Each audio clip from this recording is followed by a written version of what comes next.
Stonehill College, arguably the greatest liberal arts college on New England's vast coastline. The tight-knit community provides a model population to investigate into whether evolution is acting upon human adults isolated in their prime.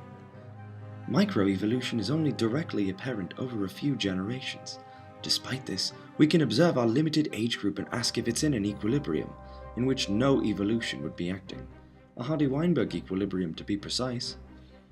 5 conditions must be met to confirm a population is in Hardy-Weinberg equilibrium, including no mutations, genetic drift, natural selection, migration, and non-random mating.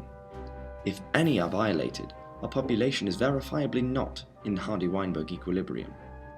To answer this, our videographers went deep into camouflage, blending in to observe the wondrous skyhawks in their natural habitat.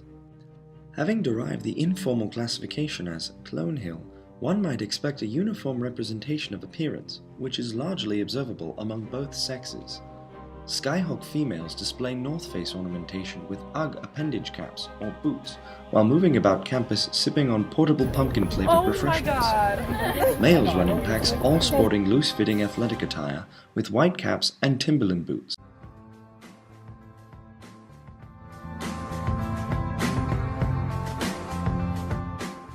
Although a vast majority of the population adheres to these homogeneous, preppy standards, variation is always observable within populations.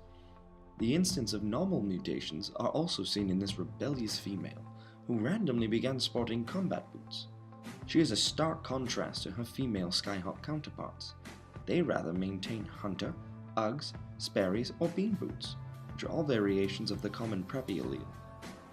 The stylish and comfy combat boots are functionally different than preppy allele, and if beneficial, will prove to increase in prevalence throughout the Skyhawk population.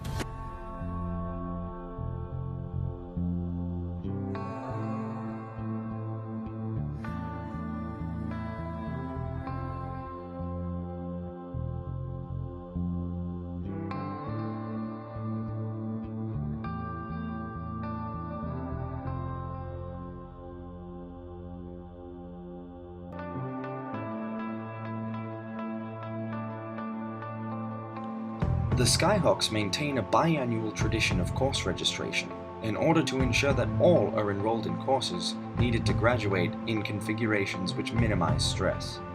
During the critical exercise, the elites, athletes, and honor Skyhawks are able to engage in the ritual with little competition before the masses converge.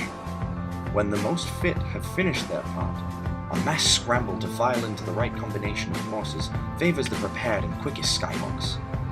Those who find an Ethernet port at the library and assemble all of their CRM codes resources prior to the event will be best able to secure that crucial combination. Our model campus selects for both elites and for those most prepared and quick Skyhawks.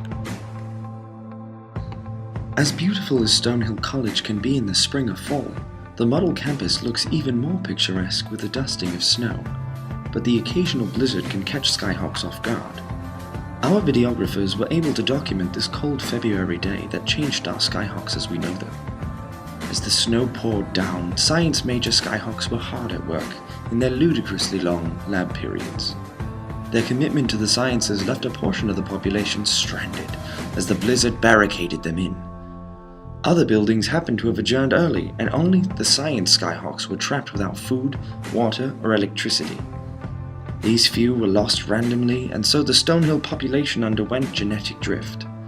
What was once a diverse population with many specializations in study now lacked all biology, chemistry, physics, environmental, and psychology Skyhawks. This fateful day also left the entire niche uninhabitable, and without an older generation of science Skyhawks, the next class also lacked all science Skyhawk specializations, a longer-term effect of the drift.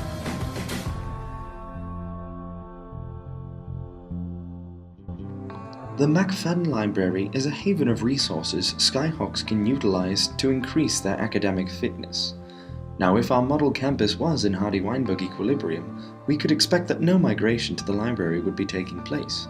However, when comparing the sunny summer's end, when the library remained largely empty, to the onset of frosty New England winter, when Skyhawks bear the weight of an increased workload, we see quite the opposite phenomenon.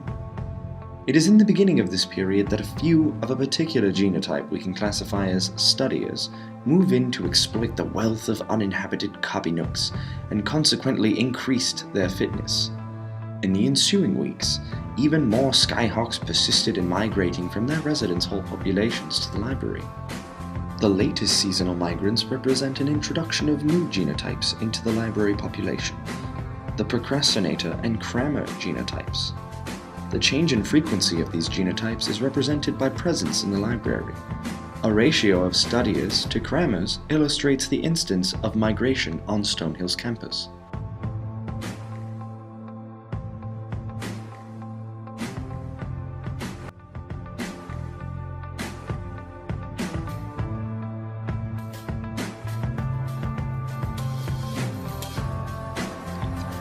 Following days of academic labor and competition, mature Skyhawks engage in end-of-week social rituals which exhibit the non-random mating that occurs on campus.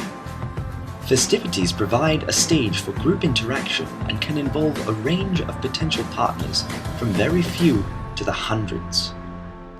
If no such sexual selection was occurring, and our Skyhawks were indeed in a Hardy-Weinberg equilibrium, this female may have chosen the first male she came into contact with. Conversely, she takes a closer look. The quality of a male's coordinated expressions and his ability to communicate smoothly indicate his desirability as a potential father to their offspring. After a comprehensive survey, it appears she has found what she was looking for.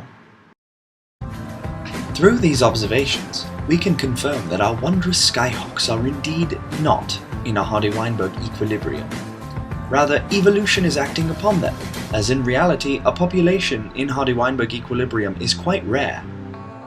Despite its infrequency, the theoretical model is still valuable in providing a baseline estimation with which an evolving population can be compared to.